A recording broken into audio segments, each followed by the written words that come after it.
반갑습니다. 네, 재정학 문제 해설하겠습니다. 1번, 2번 돼 있는데요. 1번 문제는 주로 이제 어떻게 이야기되는 문제인가 하면 두 지역 사이의 재산세를 결정할 때 재산세율을 같게 할 거냐, 재산세율을 다르게 할 거냐의 문제로 많이 나오는 문제예요. 근데 이제 어제 오늘 뭐 해가지고 계속 남북한 이슈잖아요. 그러니까 남북한에 갖다 붙인 거예요. 네, 그렇습니다. 그래서 1번에 있어가지고 답을 쓰는 요령을 말씀드리겠습니다. 맨 먼저 이런 문제가 나오면요, 해설 간략하게 썼는데, 이 조세가 뭔지를 이야기합니다. 이 조세는 이제 자본에 대한 일반 요소세의 성격을 갖습니다. 됐습니까? 오케이. 그 다음에 이 세금이 요소시장 균형 조건을 어떻게 파괴하는지를 씁니다. 또는 파괴하는지 유지하는지를 씁니다. 변화시키는지를 씁니다. 이해가십니까?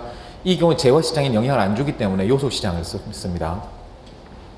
그 다음에 그림이 있으면 그림을 그립니다. 근데 이 문제도 그림 그릴 수 있는데요. 사실 이 문제는 아무런 변화가 안 생긴다. 지금 생산점이 그대로 유지가 된다라는 거기 때문에 그림을 그려도 좋고 안 그려도 좋습니다. 에지오스 상자 상에서도 생산 가능 곡선 상에서도 그냥 원래 있는 점 그대로 있다가 끝이에요. 오케이? 그래서 뭐 특별히 뭐 분량을 불리겠다는 생각이 아니면 그냥 두셔도 괜찮다고 봅니다. 그 다음에 각 요소에게 어떻게 귀착되는지를 씁니다. 됐습니까? 일단 지급 요소 가격이 변화가 없기 때문에 아마 과세된 부분에 수취 요소 가격만 변했을 것이다 라는 것이 결론이 됩니다. 그리고 이 문제 같으면 지역별로 과세를 하는 문제가 있기 때문에 그게 결과적으로 지역별로 어떻게 될 것인가 라는 이야기를 한번 더 해주면 좋을 것 같습니다.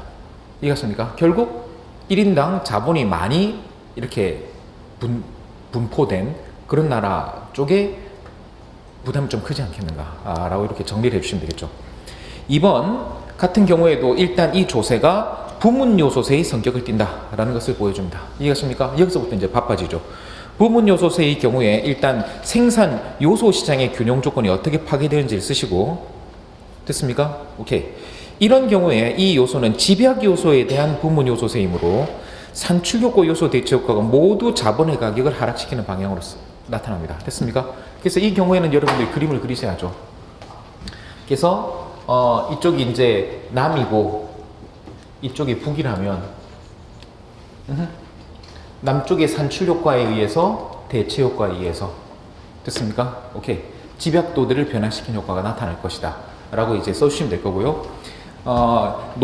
자본 집약적인 부분 자본에 과세했으니 분명히 자본의 가격이 떨어지는데, 문제는 뭔가 하면 이 경우에 남한의 자본만 부담을 지는 게 아니고 북한의 자본도 똑같이 부담을 진다는 겁니다. 이해하십니까? 그러니까 모든 지역의 자본이 부담을 집니다. 하지만 남쪽의 자본이 더 많기 때문에 1인당으로 따지면 남쪽의 국민들이 부담을 더 많이 질 것이다 라고 이렇게 정리하시면 되겠습니다. 이해가십니까? 오케이. 뭐 문제가 그렇게 돼 있으니까 그렇게 정리하는 게 좋을 것 같고요. 3번 남쪽의 상품에 대해서만 부가가치세가 부과된다 이렇게 하면은 특정 물품세라고 생각하시면 되겠습니다. 이해하십니까? 오케이. 그래서 이 경우에는 생산물 시장의 균형 조건이 어떻게 바뀌느냐를 따져주면 되겠고, 굳이 말씀드리자면 이 경우에는 산출효과만 존재하는 경우라고 할 수 있어요. 됐습니까? 산출물 구성이 변하면서 요소 가격이 변하게 되는데, 노동의 상대 가격이 상승한다라는 것은 다른 말로 하면 자본의 상대 가격이 떨어지는 거기 때문에 이 경우에도 자본을 보유한 사람이 부담을 져요. 그럼 거꾸로 이제 노동을 가진 사람은 이익을 보냐인데 꼭 그런 건 아닙니다. 그건 이제 실질임금을 따져봐야 되는데 반드시 그런 건 아니다 라는 결과가 나요. 자본이 손해보는 걸 확신합니다. 됐습니까? 자, 그 다음에 이제 4번 가서는 자본의 이동이 자유롭지만 남북한 노동 이동은 제한돼 있다. 그러니까 요소 이동이 제한된 경우, 그러니까 하버건 모형에 대한 비판 또는 하버건 모형에 대한 수정이 되겠습니다. 이해가십니까? 이 경우 쓰는 모형이 있죠. 이 경우 쓰는 모형이 페이스 투 페이스 그림을 그려주시면 되겠습니다. 이해가십니까?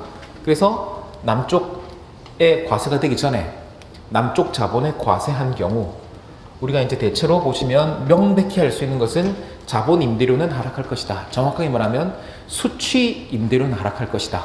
이렇게 하시면 될 것이고, 오케이?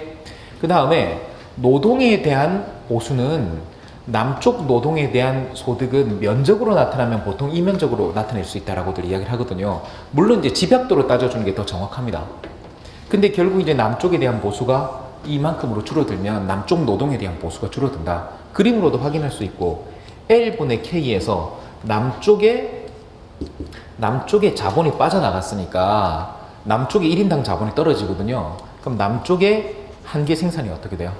떨어지는 결과가 나타나죠. 그것을 반영한다라고 생각하셔도 되겠습니다. 이해하십니까? 오케이. 그렇게 해가지고 남쪽 노동자 소득은 줄어들고 북쪽 노동자 소득은 굳이 따지자면 여기서 이렇게 늘어나요.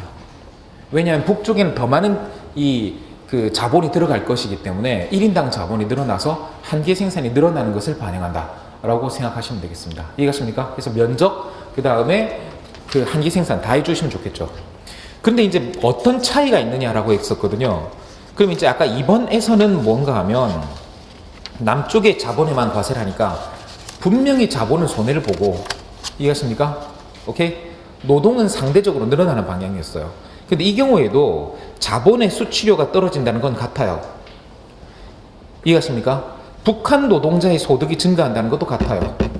근데 이 경우는 남쪽 노동자들의 소득이 감소하게 됩니다. 이해하십니까? 이런 측면에서는 비슷한 측면도 있고 차이 있을 수도 있다 라고 생각하면 되겠습니다. 이해가십니까? 오케이. 일단 여기까지 해가지고 1번 문제. 자, 2번 문제는요, 이제 생각을 해보는 거죠.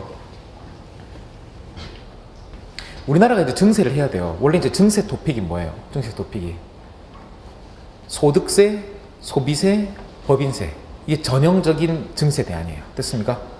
그래서 이제 미국 같으면 제일 잘 나온 게 뭔가 하면 소득세, 소비세를 비교하라. 우리나라도 이게 제일 중요하죠. 그 다음에 이제 또 소득세, 법인세 이것도 괜찮아요. 그리고 소득세, 소비세, 법인세 세 가지 중에 뭘 증세할 거냐에 대해서는 모범 답안을 드렸을 겁니다. 모범 답안이 책에도 있죠. 있습니다. 여러분 나가 보시면 재정학집이라고 있어요. 거기 모범 답안이 있어요. 진짜 있는데 문제는 뭔가 하면 소득세는 이미 높아요. 최고 세율이 거의 50% 육박했어요. 법인세는 다른 나라들이 낮추는 추세예요. 그럼 부가가치세를 올릴까요? 모르겠습니다. 부가가치세는 높일 여지가 있지만 선거에 굉장히 불리하게 작용할 겁니다. 그러니까 셋 다 못 올리는 상황인 거예요. 그러니까 일단 어디에 손이 가는 거예요? 부동산 보유세를 올리자라는 데 가는 거죠. 그러니까 겉으로는 뭐 사실 이제 부동산 보유세가요, 소득세, 법인세 이런 데 비하면요 세수 얼마 안 돼요. 세수 얼마 안 돼요. 네. 그래서 이제 오히려 세수를 거두는 것보다는 뭐 공평성을 위한 조세다 이런 성격이 더 강하다고 생각을 하겠죠. 오케이? 그렇지만 일단 세수도 전혀 고려하지 않는다라고 할 수는 없습니다. 상당한 세수가 또 들어올 수도 있어요. 그래서 종부세를 하자, 종부세를 올리자라는 쪽이 지금 정부 쪽이라면 강남에 사시는 분들이 슬기로운 분들이잖아요. 온갖 논리를 만들어내는 거죠. 우리 종부세 붙이면 전월세 올릴 건데 괜찮겠습니까? 라고 이야기하는 거예요.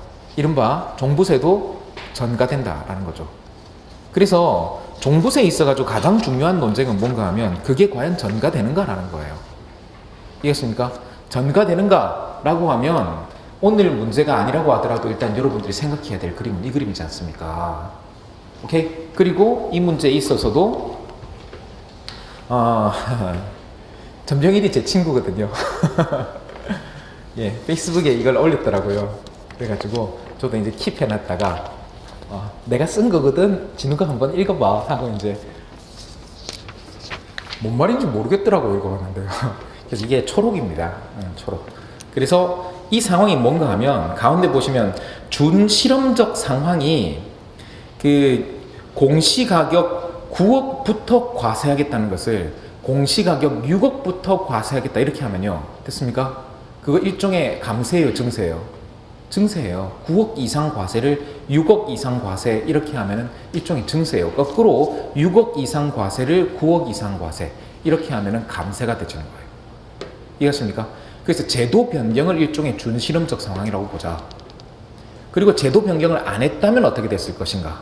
됐습니까? 그래서 마지막에 뭐라고 되어 있냐면 종부세 증가분은 사실상 증세니까 됐습니까? 종부세 증가분은 전세 가격을 통해서 6% 세부담이 전가되는 것으로 추정되었다라고 되어 있거든요.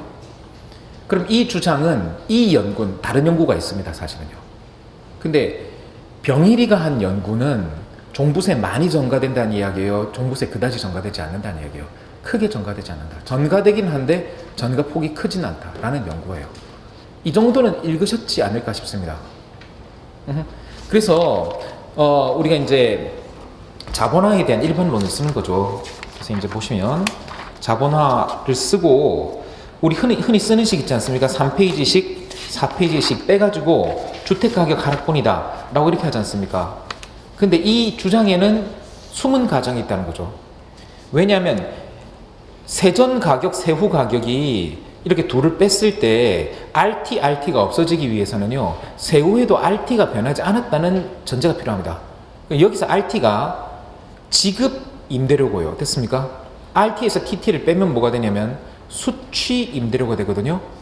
그래서 만약에 세금을 부과했는데도 지급 임대료가 불변이라면, 됐습니까? 지급 임대료가 불변이라면 100% 누가 부담하고? 집주인들이 부담하고, 이거는 전가가 안 된다고요. 이해하십니까? 근데 만약에 세전 지급 임대료가 상승해버리면 상당 부분을 전가해버리고 실제로 집주인이 부담하는 부분은 얼마 안 될 수가 있잖아요. 그럼 만약에 지급 임대료가 올라버리면 여기 RT 이게 빼져요? 아니면 안 빼지는 거예요? 안 빼진다는 거예요. 그래서 완전 자본화의 기본 조건은 뭔가 하면 지급 임대료 불변이어야 됩니다. 이것입니까?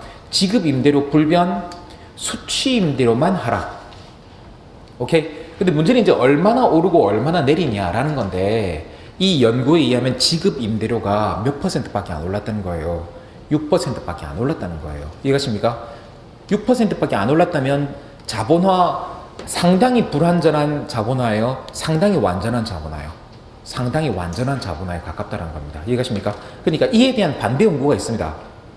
하지만 이 연구에 의하면 종부세의 효과는 완전한 자본화에 가깝다라는 결과가 나오게 돼 있어요. 이해가십니까?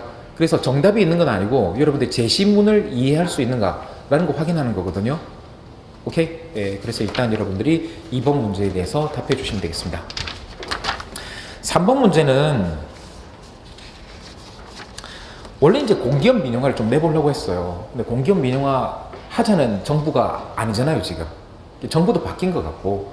그 다음에 이제 공기업 민영화 관련해서 삼순환 들으신 분들은 제가 그 연성 예산 제약 사례가 지방재정 말고 공기업에도 적용될 수 있다라고 모의고사 한번 냈을 거예요. 그래가지고 이제 그 민간 자본을 참여시키는 거라든지 이런 것들이 일종의 해법이 될 수 있다라는 비슷한 사례인데, 그래서 이제 공제 쪽에 문제를 내려다가 그냥 계산 문제 간단한 거 하나 냈습니다.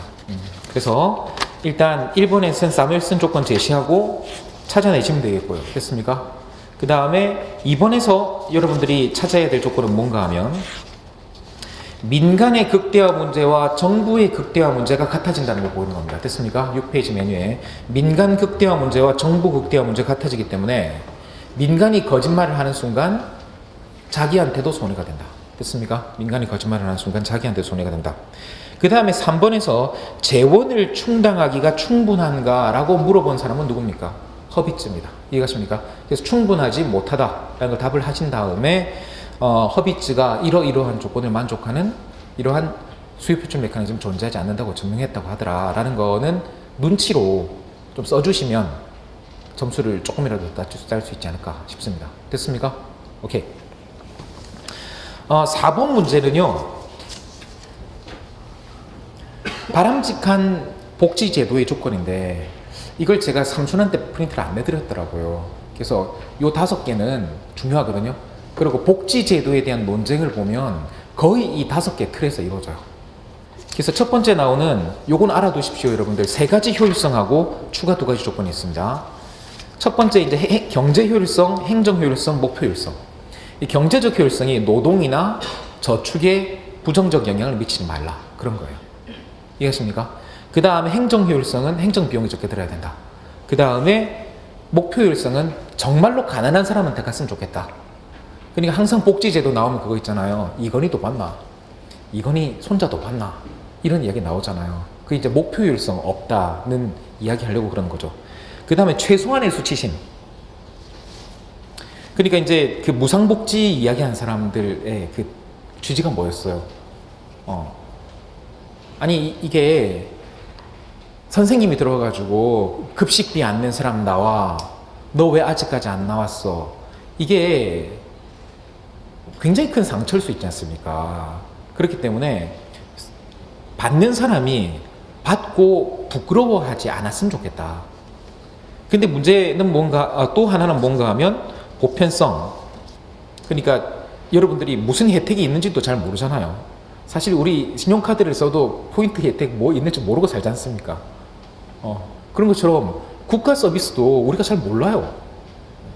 저는 제가 이제 제일 그 관심 가지는 것 중에 하나가 그 어떤 거를 공적으로 하고 어떤 거를 사적으로 하느냐는 문제는 저는 항상 고민을 해요. 제 개인적으로요. 교육은 학교를 다니죠. 의료는 병원을 다니잖아요. 근데 의료는 민간 병원이 주잖아요. 근데 학교는 그래도 공공학교가 주잖아요. 왜 그럴까요? 왜 그럴까요? 옛날에는요, 물을 민간 기업이 공급을 했어요. 정부가 수도를 깔 때 누가 제일 반대했을까요? 민간 수도업자들이요. 민간 물장수들이요. 그래서 왜 어떤 거는 공공으로 제공되고 어떤 거는 사적으로 제공될까? 내가 지금 무슨 소리 하고 있는지 모르겠는데요. 그 문제가 상당히 여러분들도 좀 고민을 해보셨으면 하는 그런 문제입니다. 미국은 군사기업이 있거든요. 미국은 교도소도 민영으로 해요. 그러니까 반드시 정부가 해야 되는 거, 반드시 민간이 해야 되는 건 없어요. 거기 선택 기준. 미국에는 국방기업도 있습니다. 그게 이제 언제 이제 이야기가 됐냐면 9.11 테러 났을 때 그때 이제 미국 정부가 이게 테러 방지에 충분하지 못하다라고 생각하는 거죠. 그래서 테러 방지를 정부가 하지 말고 민간한테 맡겨라 라는 그런 논쟁이 있었어요. 상당히 우리나라는 당연히 정부가 해야 될 거라고 생각하는데 그런 논쟁이 있을 수 있다는 겁니다. 그래서 이제 군사기업도 사실 제가 출제할까 말까 하다가 안 하는 논점이라서 그냥 말씀드립니다. 자, 그럼 마지막에 이제 평가해 봅시다. 좋은 복지제도를 만들기 힘든 이유는 위 조건들이 상충하기 때문이다. 보편적 복지는 행정적으로 단순합니다. 다 받으니까 고를 필요가 없어요. 그 다음에 최소한의 수치심 다 받으니까. 그 다음에 보편성 측면에서 바람직한 반면 경제적 효율성, 그러니까 이제 흔히 말하는 복지 함정 같은 게 생길 가능성이 크다는 거죠. 그 다음에 목표 효율성 다 받으니까 정말 필요한 사람한테 딱 간다는 보장이 없어요. 그래서 복지제도에 대한 논쟁은 거의 5개에서 이루어집니다. 거기에 비해 가지고 선별복지는 경제적 효율성, 그 다음에 목표 효율성 측면에서 바람직합니다. 이해가십니까? 근데 골라내야 되기 때문에 네 집 가난하지, 네 집 가보자, 왜 안 갖고 와, 이런 일이 생긴다는 거죠. 그래서 수치심을 유발하고 보편성을 만족하지 못한다. 신청해야 된다. 오케이?